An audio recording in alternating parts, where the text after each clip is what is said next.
What you're seeing here is a hole in the ground where there's a stream running through on the property where we have our Kali Naga temple. This hole is just a small place. It's come up and barely touched the surface. The water is coming out and going just a few inches and going back in again. I'm going to take a walk over and show you another stream that's much bigger. We have around 30 some odd streams on this property that are fair size as compared to this, but we have hundreds, maybe thousands of these smaller ones. And we're going to talk about your spiritual life and how it equates over the years and over your various lifetimes.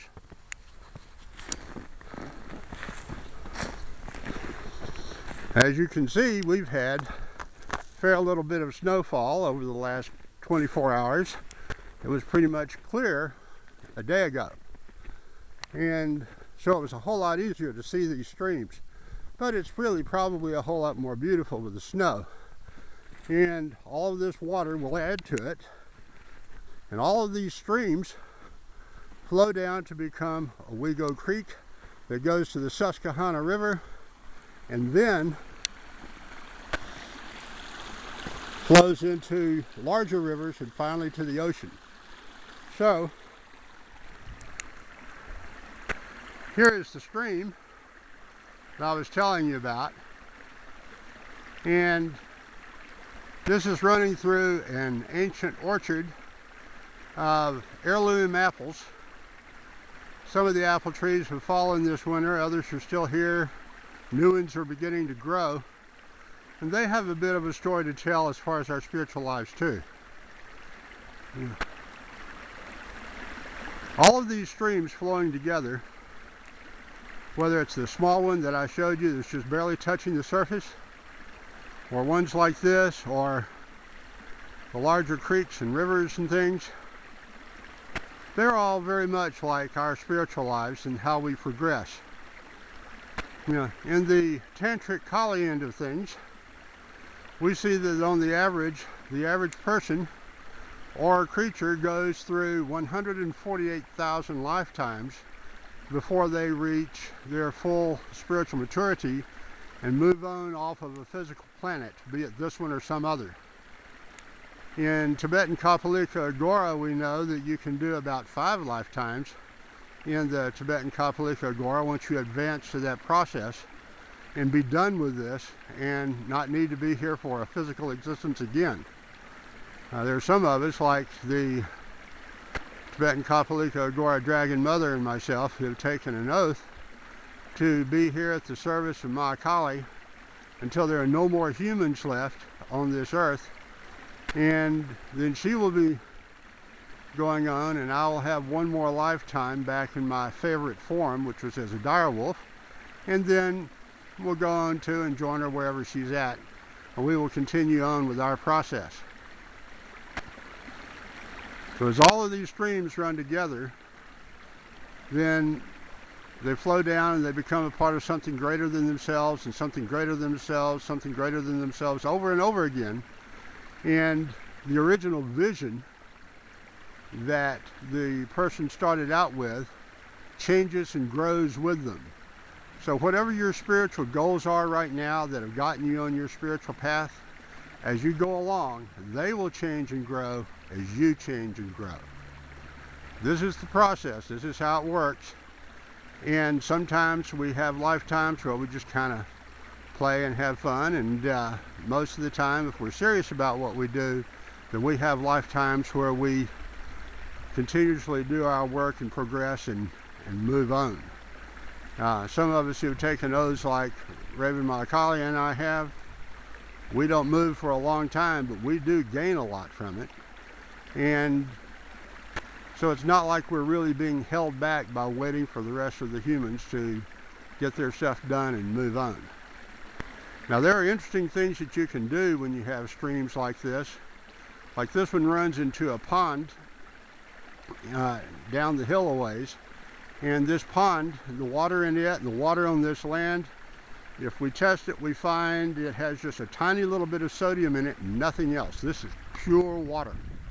We've done some things though to make it better, like for instance in the pond down here we have placed a mineral that's both from outer space and on this earth from when an asteroid landed in Russia years ago, thousands of years ago, and it created a mineral called shungite, S-H-U-N-G-I-T-E. And shungite has amazing qualities as far as empowering and purifying water and things of that nature. And so this water runs into that pond, sits for a time, it flows over the hole that shungite is in, gets charged up, goes out the other end through the drain for the pond, and then goes down to become a part of the rivers and streams that we mentioned earlier. And so we're doing things to bless the earth and bless the water and make it even more powerful than it already is. And you can go to any stream that you care to, take, find one of the stones that's in it or something else, get its permission to do so, and charge it with energy to bless and purify the water and help it spread that blessing and purification to the rest of the earth. And so wherever it goes, when it rolls into another stream, when it rolls eventually into the ocean, evaporates into the air, falls as rain somewhere, whatever it does, however it moves, it will carry that blessing energy with it, and it will heal and empower the earth and people wherever it goes. There's a lot of damage that's been done to the earth by humans, but this is one of the ways that we can do something to heal the damage and make up for the things that we've done. There are a lot of people who think that humans are the ultimate end of all of creation, but we're not. The stones, the plant people, the animals, they're all ahead of us. People say, oh, well, they have a collective consciousness and we don't, and that's proof that we're better. Well, having less does not make us better. It makes us somewhat inferior. Now, we have a collective consciousness too, but most humans don't learn how to tap into it. Our shamanic students, our gori, we teach them how to do so. And eventually they tap into it, and you don't need to really bother too much with divination or things like that because the answer is always there. All you have to do is tap into it. Now, as we go through these processes and we run into people who talk about how we're so good and everything, one of the things that's rather telling is that we are at the end of the fourth major cycle of destruction that humans have brought to the earth. And as we look at that, no other animal, no other creature, no other part of creation has ever done that, just us. Now granted, there have been some asteroids that hit the earth and that caused a lot of problems and stuff, but nothing to the degree that we have done. The Jewish Bible has this phrase in the very beginning of it talking about how the Spirit of the Creator was moving over the faces of the deep, that was tohu vabahu, or once again formless and void.